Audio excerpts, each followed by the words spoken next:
Good morning mga amigo. So this video mga amigo, punta tayo dun sa may dati na yung palayan. Ngayon ay hindi pa natataniman, gawa na yung dumaan na medyo matagal na tag-araw. So tara, ito mga amigo, pumasok na yung dagat dito sa malapit sa bahay namin. Ayan, dagat yan mga amigo, yung nakikita yun yan, dagat yan.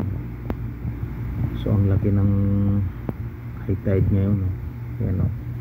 Diyan mga amigo, pumapasok yung mga alimango dito diyan. Kaya dito sa lugar namin ang daming alimango at saka pasayan, mga hipon. Kasi diyan sa babaan yan, ang lawak na kanipaan yan, hanggang doon siguro na sa mga 50 hectares o mahigit. Kaya mahirapan nga kami dumanan dito pagkat minsan inaabot kasi yung mga itong tulay na to, inaabot ng lagpas pa sa bunti yung tubig dyan pagka talagang malaki. Pero hindi na inaabot yung bahay namin, dito lang banda sa taas bahay namin yan mga amigo.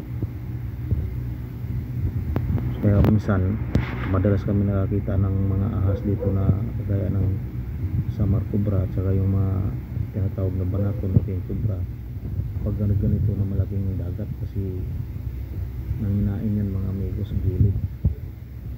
So itong lugar na to, dito na ito, ayan, dito na sa lubong ng kapatid ko yung napakalaking king cobra dito sa lugar na yan. Muntik na siya mapatalon dito sa may bangin na yan. Ayan, oh. Muntik na siya mapatalon na dyan.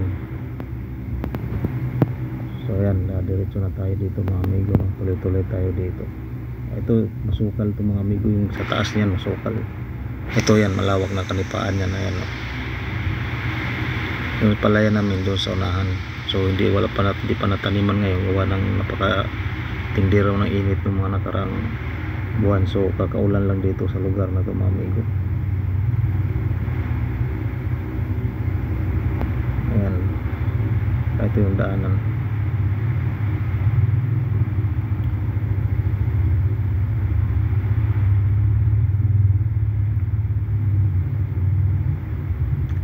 Dati dito ako nagpapasto lang kalbaw dati dito mga amigo. Itong niyog na yan, maliliit pala yan dati. Puro mga karabaw grass patoy dito ang lugar na to. Ngayon napataas na ng puno ng nyug. May bahay na pala dito, oh. Ay, may bahay na pala dito. Nung dati na bakasyon ako dito nung nakarang mga buwan, mga 11 months na nakalipas mga amigo, wala pa ito eh.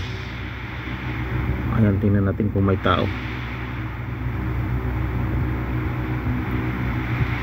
Sino kaya nakatira dito? Nakakandado. So meaning walang tao to, walang nakatira, walang tao ngayon, baka umalis. Ayun, malinis yung paligid, oh. Ayan mga amigo, patuloy na tayo rito, no? Ayun yung nakikita natin, yung palayan namin, tinataniman namin yung palay ngayon. Wala siyang tubig kasi hindi siya,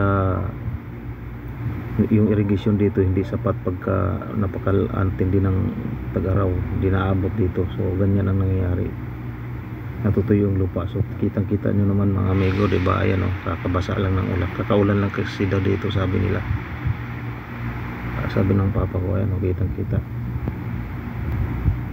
yung tuyo yung mga dagami ng palay. So ayun, wala, tuyo pa. So mga ilang ulan pa mga amigo bago ito magkaroon ng tubig. Bago magkaroon ng tubig yan, bago yan taniman ulit. So nakailang ulan pa lang dito siguro, wala pa siguro mga isang buwan ulan dito. Hindi yung sapat para magkaroon ka tubig dito.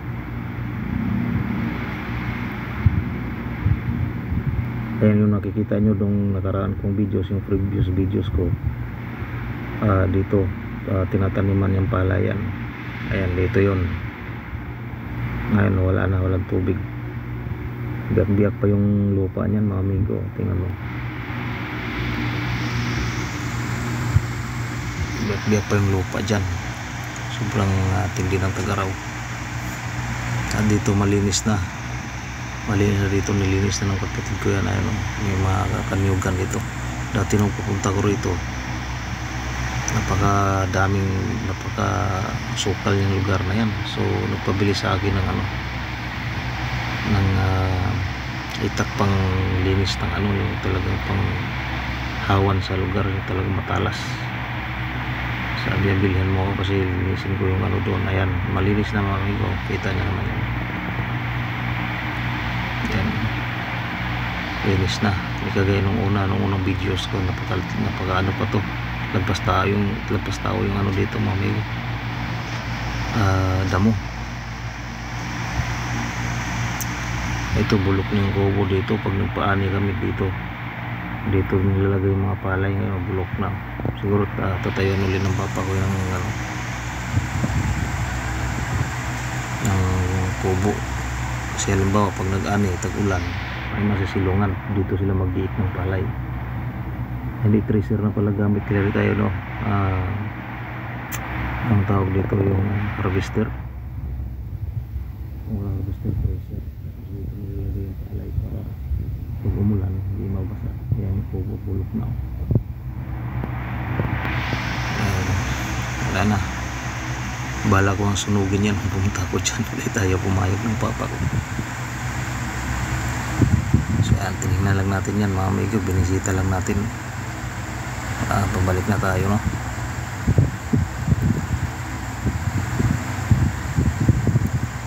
Ang gandang lugar na ito mga amigo. Dito bala ko mag-alaga ng manok dito, manok kalat sa mga yung target ko dito,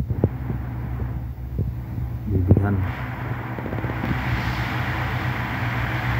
Makuran lang ng meat para hindi siya pagka